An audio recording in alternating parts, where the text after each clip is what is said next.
कृष्णा। आज हम सुनेंगे कैसे रूठे हुए लक्ष्मी जी को एक सेठ ने प्रसन्न किया। एक सेठ से लक्ष्मी जी रूठ गई। जाते हुए बोली, मैं यहाँ से जा रही हूँ, अब मेरे जगह नुकसान आएगा, तैयार रहना। जाते हुए मुझसे कुछ मांगना चाहते हो तो बोलो। सेठ बहुत समझदार था, बड़ी विनम्रता से बोला, नुकसान आ रहा है, माँ आने दीजिए।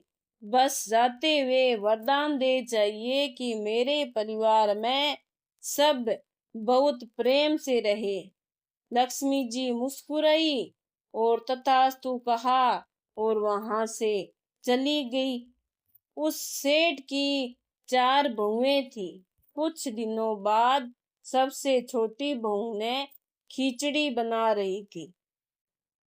उसने खिचड़ी में नमक डाला और वह अपने काम में व्यस्त हो गई।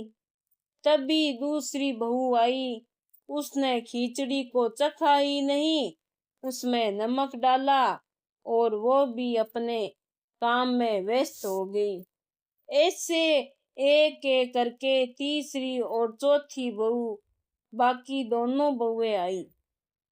ना कुछ जाना देखा, खिचड़ी चखी ही नहीं और खिचड़ी में नमक डाला और डालकर चली गई।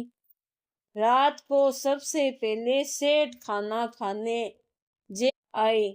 जैसे ही उसने खिचड़ी का एक चम्मच लिया, उसे महसूस हो गया कि उसमें बहुत ज्यादा नमक है और तुरंत समझ में आ गया कि नुकसान आ चुका है।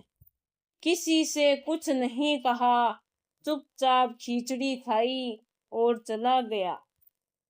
उसके बाद खाना खाने की बारी बड़े बेटे की आई। जैसे ही बेटे ने खिचड़ी का एक चम्मच लिया, परिवार से पूछा, पिताजी ने खाना खा लिया?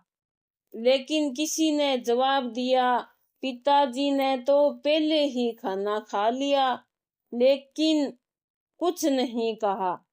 तो बड़ा बेटा भी चुपचाप उसने खिचड़ी खाई और वापस चला गया। ऐसे कर कर परिवार के बाकी सारे सदस्य एक एक कर कर आए।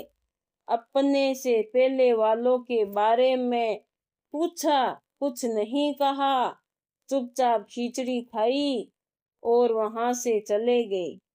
रात को सेठ जी के सपने में नुकसान आया।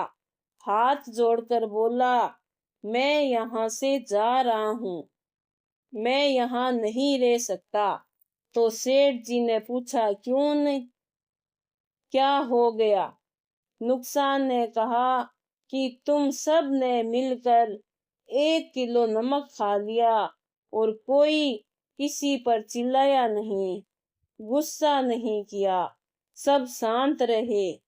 जिस परिवार में इतनी सुख शांति, आपस में इतना प्रेम हो, मैं वहां नहीं रह सकता।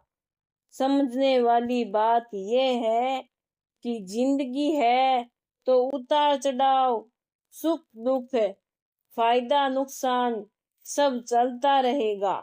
जिस परिवार में आपस में लोगों में प्यार है, सुख शांति है, छोटों में आदर और बड़ों में बड़ेपन है, उस परिवार का कोई भी नुकसान, कोई भी आपका कुछ नहीं बिगाड़ सकता।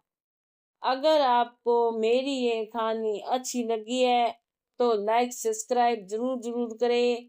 बहुत बहुत धन्यवाद।